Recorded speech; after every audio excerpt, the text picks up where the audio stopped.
You don't just go looking for a ghost town, something draws you in.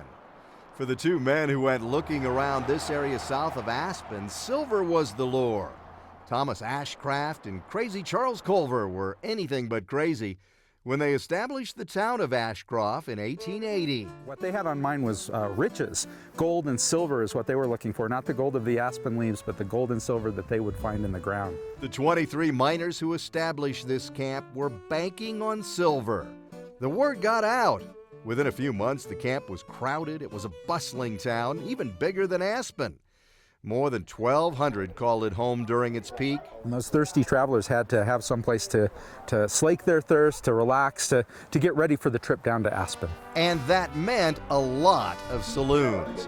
20 of them during the town's heyday, including the two-story Hotel View. Most of the original buildings that still remain in Ashcroft were once watering holes. There was a dance hall, too, stables, and a jail. A thriving, growing community. Even the miners, used to boom and bust, didn't see what was coming next. Initially, they found extremely rich silver deposits, but those deposits were very shallow.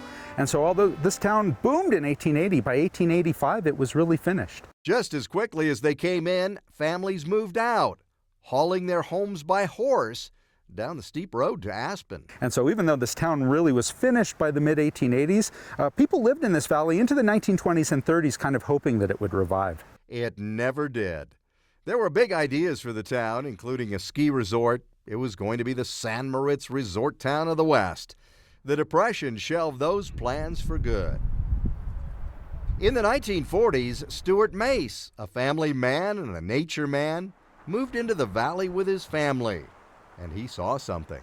He became the naturalist and the conservator of this valley. He did a lot to preserve this valley, restore it to a riparian wildflower meadow.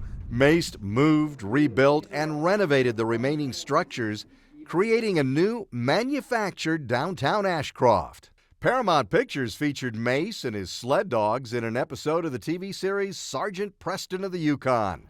The Fultz Front Main Street area, along with an old wagon carriage, is all still there today. As Mace got older, so did his Ashcroft. In 1970, the Aspen Historical Society collaborated with the Forest Service to stabilize the ghost town and honor its history. Nearly 40 years after, the ghost town lives on. It's really great that this is a ghost town where people can come and learn so much. By reliving the pioneer days of Colorado, from the gold rush to the Golden View.